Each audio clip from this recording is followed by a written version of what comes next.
Yeah. So there you All can right. see me, and whenever you get I on. can see you. I'm good. So what happened? You were talking about Kanye West, and Uh, you go ahead. I guess someone in the chat brought me up, and you were upset about my words with respect to the Channel 5 interview that you conducted. Yeah, I wouldn't say necessarily upset. I said that you're someone who I watch, but I felt you were out of touch in terms of your commentary on that particular clip. And it made me look at you in a different way because I've watched you comment on stuff that I'm less knowledgeable on. And when I've watched you Mm-hmm. comment on things, if I didn't have enough time to do my own independent research, I always took you at face value, right?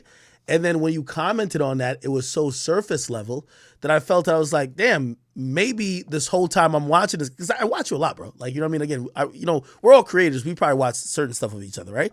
And I'm like, damn, maybe I'm just kind of, you're really popular at the moment. I'm buying too much into the sauce of, Mm-hmm. you're really reasonable. And that's why I usually watch you. Like, he's reasonable, rational, and rational actually. And he's usually just serving it straight. And then when I watched you do the commentary on the Channel 5 stuff, and you were speaking along the lines of not only media in hip hop, but you were speaking about, the dynamics of even a place like Chicago. Again, I looked at it, I was like, man, I think he lacked the context, and I never thought he was the person to be very firm in an opinion without having an abundance of support and facts. What in particular? What was some of my statements that you didn't agree with? Oh, Like maybe as far as like how it pertains to you, you might not agree with that. But as far as violence in Chicago, I've always maintained the same position that I've maintained across the board on white supremacy, white supremacist institutions, and more importantly, the consequences on black people, black population, and how the main reason is not rap music, but instead the main reason has always been the socioeconomic conditions that black people were have faced historically. and we don't disagree there. So that's not what we're disagreeing. And But usually, that was my overarching point on the no, Channel 5 conversation across the board. no, 100%, right? And by the way, I agree with this. So we're starting off at a point of agreement where I'm like, I agree with that point you said, and I think if that's your overarching point of view on it, I agree. This is where I'll disagree, right?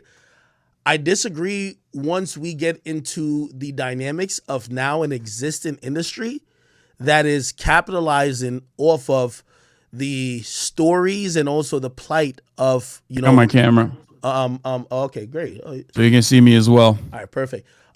So my whole thing was once we get into the point where we're talking about an industry. So again, I'm not just talking about just a community. Now we're talking about the music industry and how it actually, if you think about hip hop, it it not only weaponizes certain things from certain type of environments, it also monetizes it, right?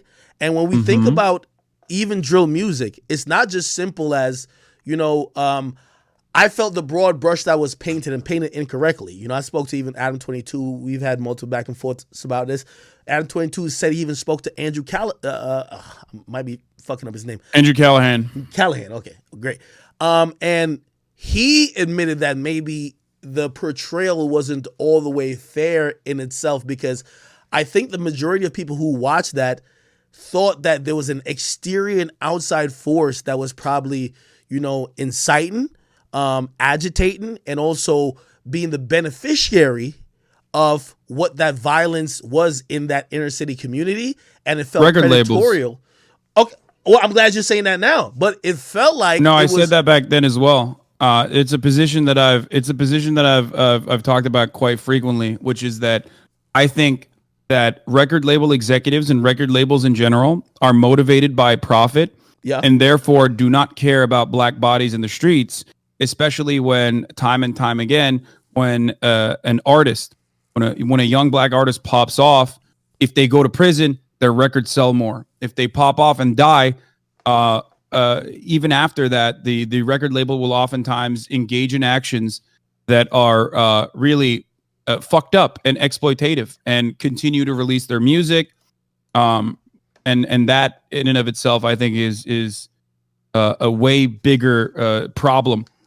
But I still think that ultimately, record labels' profit-seeking behavior in this regard is not helpful. But overall, the main problem is always going to be material conditions. Yeah, and by the way, I don't think anytime you see someone covering that, and by the way, I've always said, I just interviewed a rapper who's from the environment. I just dropped the podcast on Spotify, G Herbo, and I did tell him, my coverage of that era of quote unquote drill music was definitely very amateur in itself. And obviously, if you ask me now if I could do things better or do things different, of course, you probably, if I look back at like your commentary 5 years ago, or let's say I go back 7 years ago, maybe you'd be like, yo, even if you would have the same fundamental stance, you probably wouldn't go about it the same way, given the effect that you would have knowing the platform that you have now, right? Is that fair? I think that, I mean, my statements have been pretty consistent overall. But I did have opinions that I no longer agree with now, if that's what you're saying, like, which I have used as a opportunity to educate people time and time again, because I think that a lot of people will start off on the wrong foot. Bigoted takes. Like I've been very open about this. Like, I have a pretty trans positive community, probably the largest, trans space that is on the internet.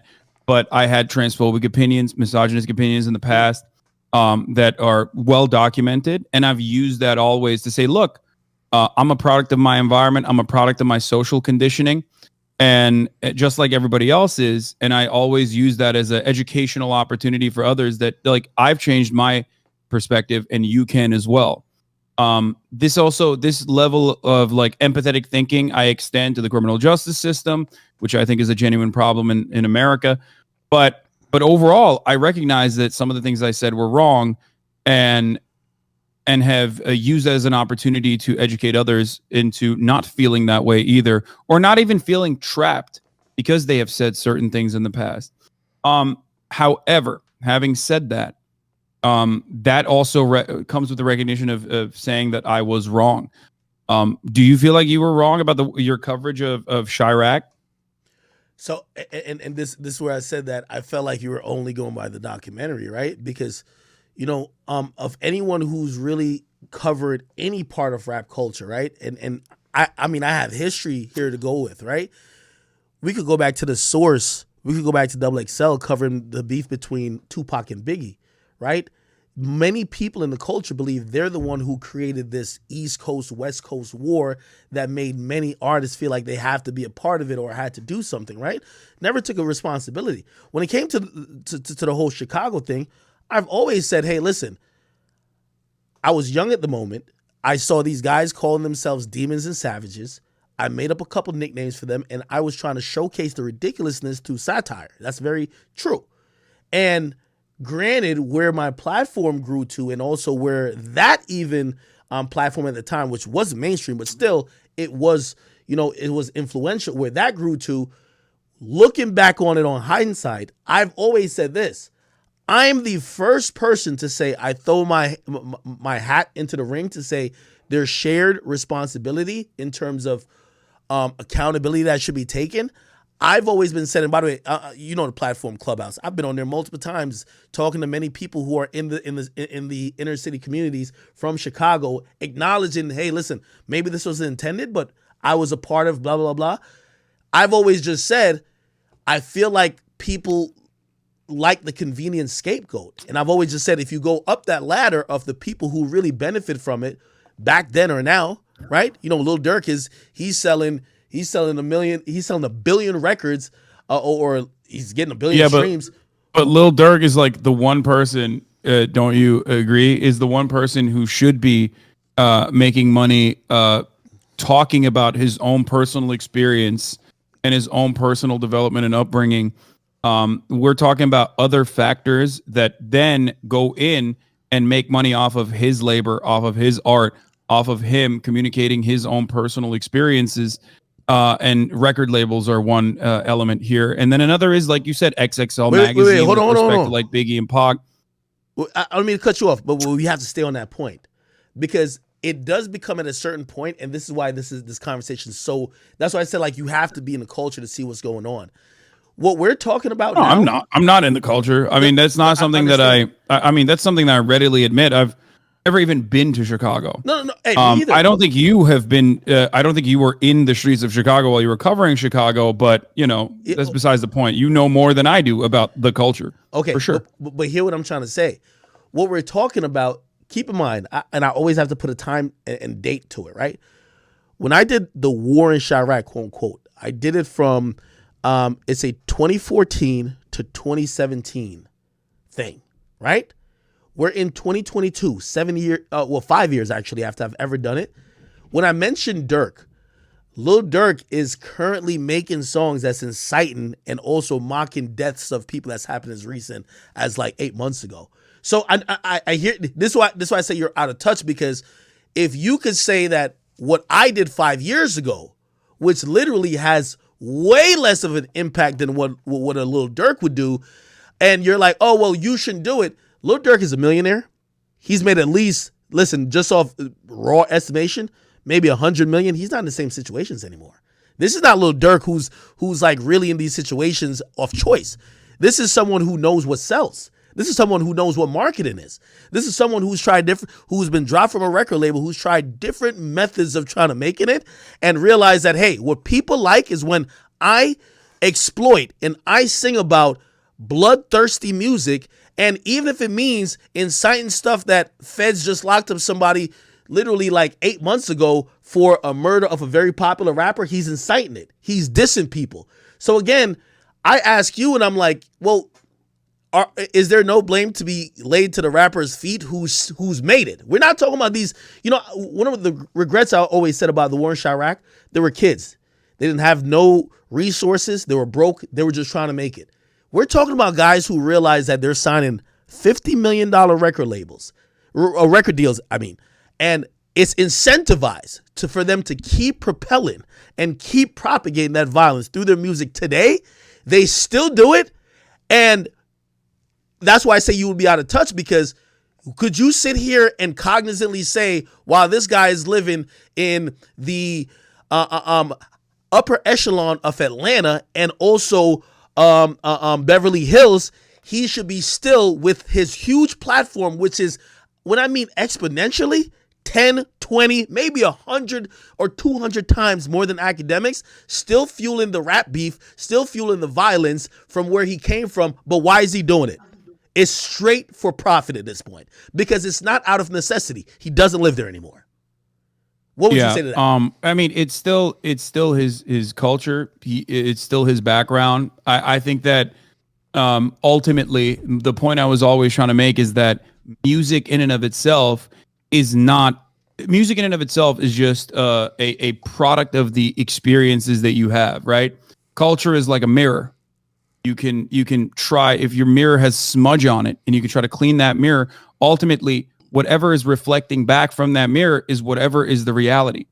And what I mean by that is, Lil Durk is simply making a profit or rapping about his own personal experiences by inciting beef. Okay, by inciting beef. Regardless, but regardless, is that okay regardless with you? of his actions, I think that the impact that music has is marginal, just like the impact that you have. Hold on. Marginal in your coverage. Hold on. Okay, which was my point overall. My point always was that what is infinitely more prescient, what is infinitely more important with respect to violence in the streets, gang violence, or any kind of violent activity happening as a product of people's existences, as a product of people's experiences, is happening as a consequence of inadequate funding, happening as a consequence of redlining, happening as a consequence of historic and contemporary white supremacy. I'm not This disagreeing. is what I mean when I say the material conditions are infinitely more important,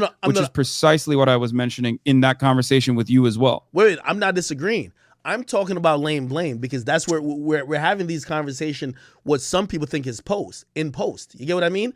Like, for example, that's why I said your lack of understanding of what's going on, that drill music these days is probably one of the top 3 most prevalent and most popular and most lucrative type of music that any type of, and it's spread to the UK, Toronto, Jacksonville, it's in New York.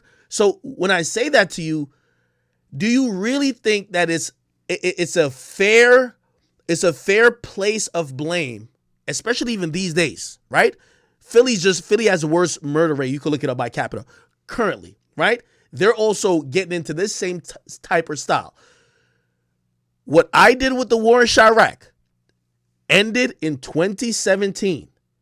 Lil Durk just got a multi-platinum record where he's making fun of another popular rapper who just died last year.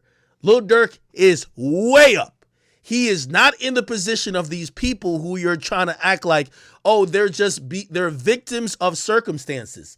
These people are now, they're the villains of opportunity, where they're like, yo, hey, so that's why I always look at people who are misinformed. I said, well, if we're going to have the proper conversation, number one, I never started it, right?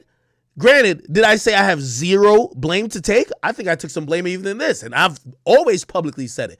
I said everybody who has thought about when it comes to drill music does not want to have the real discussion. Because when you're saying it's part of Lil Durk's story, what part of Lil Durk's story now when he's rapping about all these millions that he has and all the things he could do financially and he's in Beverly Hills, what part of that has to do with him inciting a gang war? And this is a gang war, my brother. When you sit here and you make a song called Should've Ducked, and you know that one of the biggest rappers who was upcoming was called FBG Duck, and you're making fun of his death. That's when the feds just arrested 3 people, well, actually more than 3, about 4 to 5 people from O Block, basically saying these guys were responsible for their death. If you think that it starts or stops with academics, you're just not like you're keeping the surface level. I don't think that, and I think I've been trying to hammer on this point over and over again. I don't think you are as relevant as you think I said you were in this conversation as it pertains to beefing up gang violence. In the video itself, I have talked about how it was unhelpful, and you recognize that as well. Okay, but ultimately, the real relevant component with respect to violence is always going to be material conditions. That is the larger overarching issue, and I think that you and I probably agree on that as well. We agree. There are responsible parties that are not from these areas that are also taking advantage of the situation and making money off of this kind of back and forth violence, and in certain instances, quite literally instigating it. But if the actors that are instigating it are people like Lil Durk, well, they're still from these communities. They still have family members in these communities. They still have a direct relationship with these communities. So when they have made it out of these making art, brother. When they're making art about their own personal experiences, it might have an incendiary or inciting component to it, right? It might. And I'm sure you know better than I do about Lil Durk's discography. I'm gonna extrapolate. You saying that is kind of like, you know, when Kanye's jumping out saying like, yo, he's still a slave, or when he's going at Jewish people. Like, essentially, these guys are privileged guys who we're talking about now. Like you keep saying Durk is talking about his story. I think Kanye has a little bit more privilege than Lil Durk does. Like, proximity wise, like Lil Durk is closer to O Block than Kanye is to his original beginnings in Chicago. I mean, he's a billionaire. I think that you know both of those statements could be true, but there is definitely a larger impact on one. Hold on, and this is where I gotta educate you again, right? Lil Durk still raps about a young kid, right, who lost his life in Chicago that had no resources like him, never made it out, nothing like that. A kid named Tuka literally uses him as a punchline to make his songs hot and to make himself seem more relative to his fan base, to make it seem like he's in Chicago. He's not in Chicago. He's not running the same blocks. And you know what people do when they hear that? Because I had to sit and listen to the mother of FBG Doug cry to me and say, why won't you show the other side of it? Because these guys are getting millions. These guys are running up millions off of a situation they're not in. It's their story though, right? Like, you understand, like, no so matter their story how much after you try to succeeded, remove Lil Durk, no matter how much you try to remove Lil Durk, say he lives in Beverly Hills or whatever, those are his real experiences, real lived experiences that originally is what made Lil Durk Lil Durk. So ultimately, if everyone is exploiting a situation, if there's one party that is like the most adequate to exploit the situation, it's still always going to be someone like Lil Durk. So all right, okay, that's my take. No. That's great. That's great. No, listen. Hey, I love when you debate. And by the way, I could rock with anything. I'm not a good debater. I don't like debating. I don't think this is a debate. No. You had Andrew take down in the first 4. It's all good. Here's the thing. Let me say this to you. Okay, great. I'm gonna go with what you say. Right. So okay, he could say whatever he wants to say because that's his. No, I'm not saying that. What are you saying now? I don't want to misquote you. I'm not denying the impact that Lil Durk's music might have on street level violence. Okay, but you're not placating any blame though. You're saying that he's allowed to speak on it, and I'm telling you, listen, it's one thing if you're hey, okay, you have nothing going on, you're just rapping about what's going on with you in your reality. Lil Durk has signed over $100 million in record deals, and his reality is not what these guys are actually talking about anymore. It's been a long time since then. So right now what he does, I'm telling you, because I've talked to the mom of the deceased, of the people from the other side. He has a large enough voice that when he says something, it's fanning the fuse. That's what it is. So I always say, why does my name ever get brought up when, okay, you could say you may have been part of the problem at a point, but you stopped. You exited 2017. Then I asked everyone, what about these other people who are still encouraging? There's somebody, you probably never heard of these people. You were never from there. That's the difference. I think that's like, if we're going to talk about you versus Lil Durk, okay, covering this sort of stuff, like he's making art, he is telling his story, okay, versus you're just covering it. If I think that like there is moral culpability there, I would still put you in a worse position overall than someone who is just basically rapping about their own personal experiences while making art. But obviously still nowhere near as bad as like record labels who also prod and poke and make the situation worse overall, especially because dead or alive, they're still going to profit. Wait, but I've watched your extensive commentary about what's going on in Ukraine and other places. You're not from there. Why do you choose to? Because you're using a very amateur tactics of like what the actual rappers say, because they're usually saying, well, this is like, hey, we're broke. Because I'm a commentator and so are you, right? Yeah. But do you comment? When I'm talking wait, about, hold on. Do you comment on other things going on in other countries or other? Where are you from, by the way? I'm from Turkey. I grew up in Turkey. Okay. Do you comment on things going on outside of that scope? Yeah, of course. And I live in America now, and I don't exclusively talk about what's going on in America. I talk about larger narratives. I'm not from Chicago. I've never been to Chicago. I talk about white supremacy. I'm a white person. I'm not a black person, obviously. And yes, I feel like you're pandering with that. I'm gonna be honest with you. I do talk about things that are happening, but my coverage oftentimes is not going to incite further anger. Usually, I try to avoid that. That's objective. So that's precisely what I'm saying here. And but again, on where I'm from, I could have felt somewhere. But again, like, let's say someone, I guess I can't even make a comparison with respect to like Ukraine, right? But one thing I always get mad at, and this is a constant, right? People, I call them Naperville kids, okay?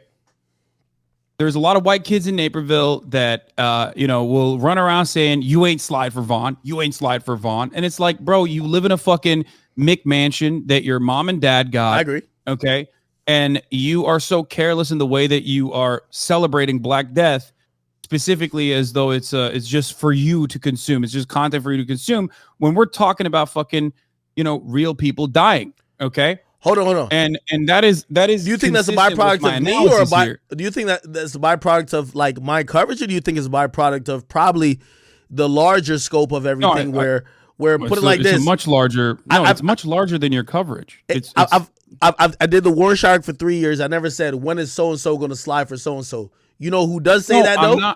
You know who does say that though? Point. Lil Durk said, "When are you gonna slide for your mans? Yo, if I ever die, make sure you slide for me." These are the rappers themselves. I'm not saying you're doing that. Okay. I'm stating. I don't think you. I don't know why you don't hear me when I say this. This is not about my analysis of your content. If you want to have a conversation with like moral culpability in comparison to you versus Lil Durk, then that's a different conversation. But if we're going to talk about like the larger systemic problems, then of course you are nowhere near as relevant in the field of battle or in the way that people live every day. Okay, and their everyday experiences in comparison to like even what record labels are doing. The "you ain't slide for Vaughn" shit that a random white kid from Naperville says is just a further extension of the way that I think record labels profit off of black violence and black bodies in the streets. I think that it's not good, and there are way larger people. There are way larger faulty actors here than you or Adam 22, or if you're going to talk about people that are sharing their own personal experiences, like the rappers themselves. Okay, so we're back again to a point of agreement. So I agree with you there. I agree with you wholehearted. I guess where my commentary about, I was like, well, I don't think he's touching deep enough, was that let's be very clear. And I do like Andrew Callahan. He hit me up. He's a very cordial guy. He's a very nice guy. He flew out to New Jersey and I granted him an interview. I had this conversation with even Adam, and Adam was like, well, he said he was blindsided. I said, well, you have to kind of realize what this is. And this is where I was saying to you, right? Because I think that documentary was a really good documentary in the sense of it's going to get you to believe what you need to believe. If you watch that documentary, zero of the accountability would be on the people in these situations. You're going to walk away to say, damn, it's fucked up they're in these situations, and it's fucked up other people are taking advantage of these situations. You don't actually realize and understand the actual, people who are within these environments and just the crime in general. That if you're going to do a documentary about Chicago, why we have to the first place I would start. This is where I believe that Andrew Callahan, he was wrong. Like, you can't just show a concert, interview a rapper who never had a hit, no disrespect to him, and then just jump to me and No Jumper. The first thing we gotta understand is why a dude could get caught with like literally a pistol with a fucking switch or a pistol with a 100-round clip on it, and he gets let out tomorrow. Why is Chicago and actually Illinois in reality the place where guns supposedly are policed one of the highest in terms of the highest degree in people compared to New York? However, it's the place where the most guns are smuggled in. So again, most of the conversation, I mean, they're smuggling it from neighbor states, obviously. No, I agree. America is not Chicago's not an island on its own, away from everybody else. They're just they're taking them for Indiana. No, I'm agreeing with you. But what I'm trying to say is that if you're gonna do a documentary on the crime that's happening there, that has basically led into the music, and then the music has led into a culture phenomenon, something that you have popular rappers spurting off from, and media platforms like Akademiks or Adam 22 and No Jumper, you have to start where it really matters. When anyone watched that, and that's what I thought your opinion was, it was shallow because, and I wouldn't say shallow just because you're a shallow-minded person. I think it led you to that opinion. You're gonna say, but I mentioned everything that I just talked to you about in that conversation as well when I was live reacting to it.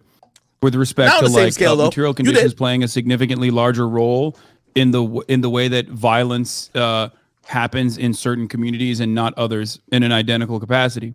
So that's why I'm saying, like, you said that my opinion was shallow, but I think you're hyper focusing on my criticism of you in that video and not necessarily the larger, far more consequential, far more impactful factors at play that I routinely mention and mentioned in that video as well, which is again material conditions and the cycle of violence and poverty. And, Poverty bred violence. and that could be true. I will just say, and this was my take, right? So again, I feel like we're agreeing again. My take when I hear your commentary, and your commentary seems to be more focused on the media platforms that was, was involved in pushing the music and yes, perpetuating some of the narratives.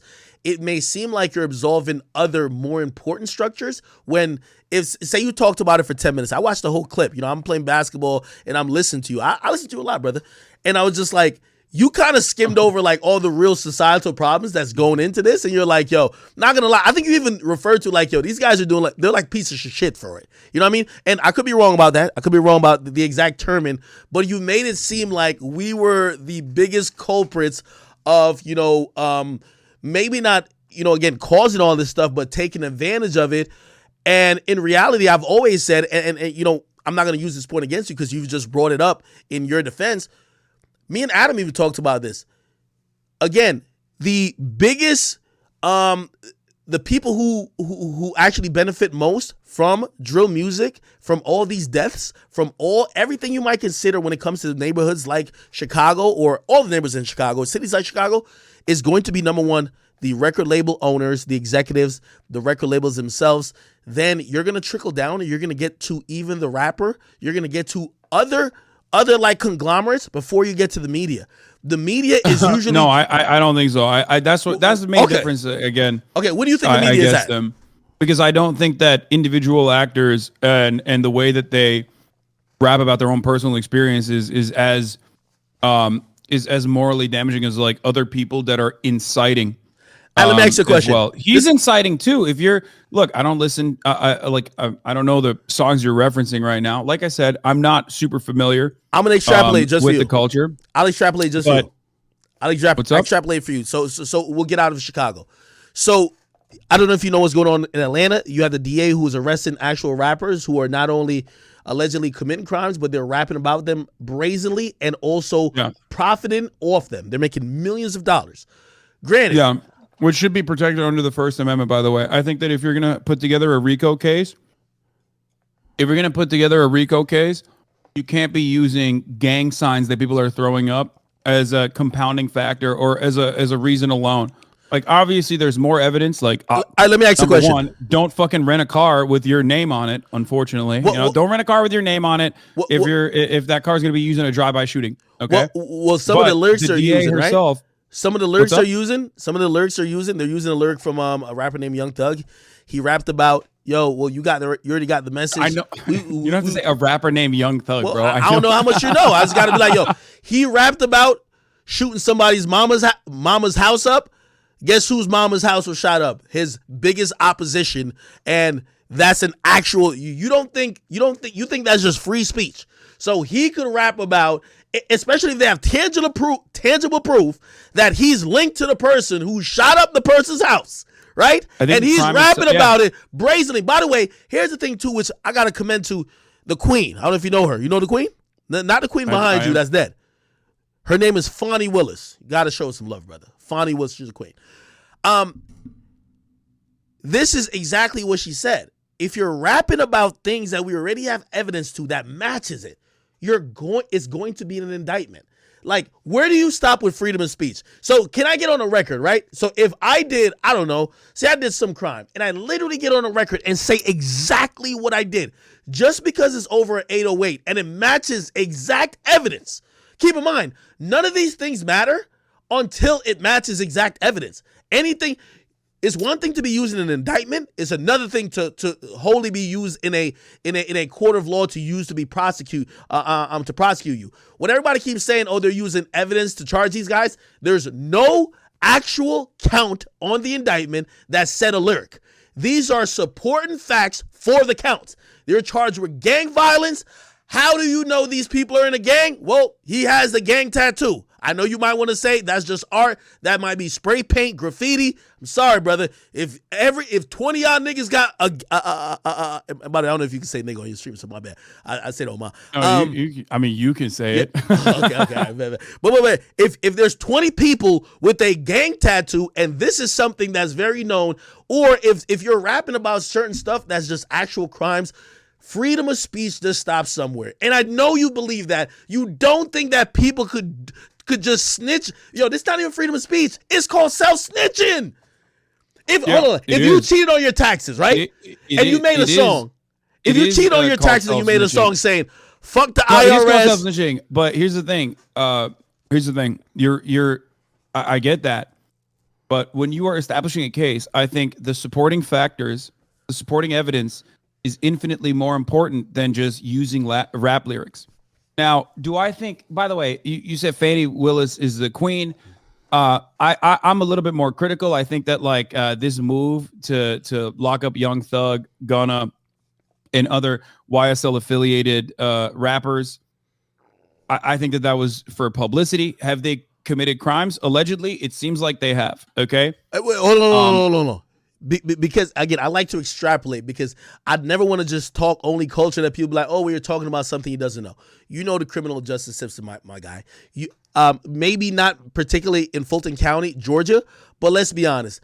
Fannie Willis isn't listening to an album and be like, yo, indictment. You know this is going through grand jury. No, I understand. You know this is going through this is a grand jury process. It's a dangerous precedent to set when you're using rap lyrics specifically to tie in other people in a RICO charge, right? Because if you're looking at racketeering and you're saying this is now considered organized crime, if you're saying like YSL is now considered organized crime, is an organized criminal component, I think that does set a dangerous precedent because of the way that rap music is usually just a reflection of people's realities about what they're talking about. All of a sudden, you throw up a gang sign, or all of a sudden you're saying like you're from a particular gang. You might not have actually done anything wrong, but you're just simply saying you're in a gang. But now, if you've rapped about it, you are literally you're literally culpable. Like and I think that agree is with you there. Once again, unfair way to over prosecute black people when there is already a problem with white supremacy within the criminal justice system. This does not absolve Young Thug and his criminal actions originally, or his continued potential involvement in criminal actions.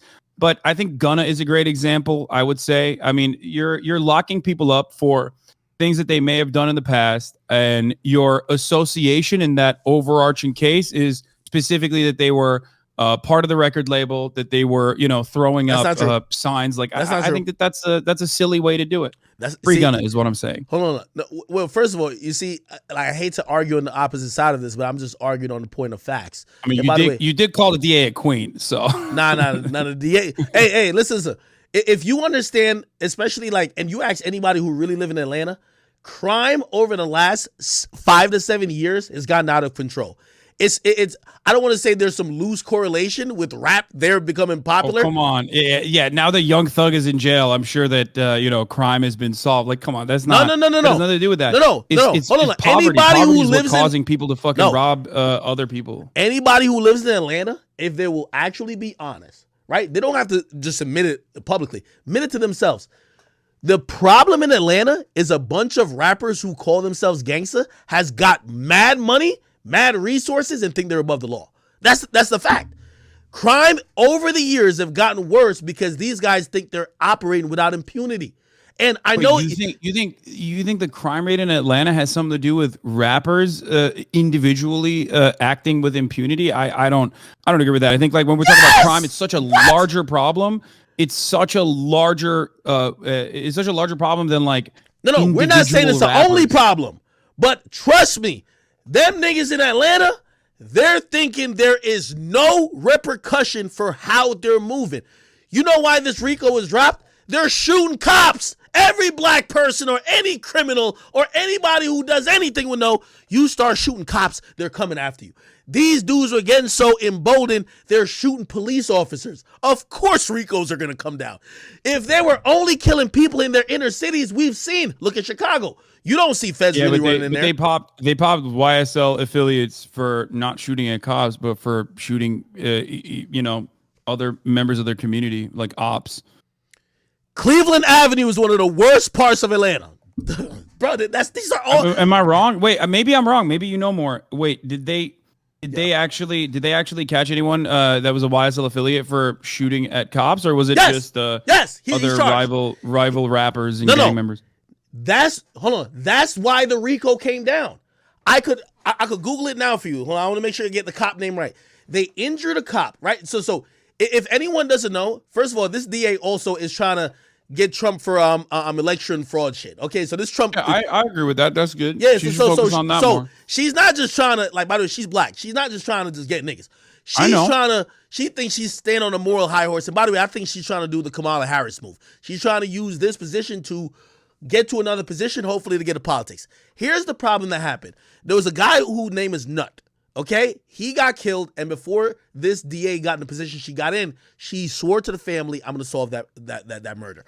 That murder is the quintessential core of this whole YSL indictment. By the way, there's another gang indicted called YFN. Both of their beefs is centered about this one individual that she promised that, "Mom, I'm going to solve that murder." Okay, let's put that to the side. She locked up one group, right? Which was the group of that allegedly was cool with the people that she was going to solve the murder for. But whatever. Then a cop gets shot. He didn't die. And you will see they realize the guy who allegedly did the shooting is part of this quote-unquote YSL and been shooting mad people. So you know what they did? And she did a bold move because people weren't using these gang charges. Because this is how they file RICOs in state level in Georgia. They do the gang charge with a racketeering thing. Nobody was doing it until she says enough is fucking enough. Everybody was getting on Atlanta. Atlanta was never, the crime rate has tripled over the last couple of years. And she said, "I'm dropping these indictments." And trust me, these rappers are outside giving out water, going to church, getting baptized.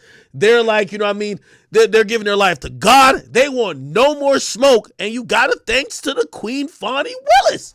Sorry. Hey, listen, I know you want to like defend these communities, but trust me, it would be if someone like me or a family member of mine that would live in these communities. We not jacking the dudes who just shooting up indiscriminately. Once you start shooting a cop, there is no type. Once you're shooting cops, you don't care nothing about the community. So okay, again, first of all, some might say that cops are the most violent gang in the way that they deal with these sorts of communities, but that's not the point here. Obviously, they're a part of that. Obviously, they're still very much a part of that system, so that they will get additional protection and a lack of scrutiny when they engage in violent behavior, specifically towards black communities. But like I've mentioned time and time again, and I don't know enough about Atlanta in particular, but I will say that I doubt that the individual actions of rappers themselves is responsible for the Atlanta crime rate. Wait! I just want to give you in your chat this name that you guys could Google at a later time. The police officer's name is David Rogers. Okay, he was shot 4 times in the shoulder. Times.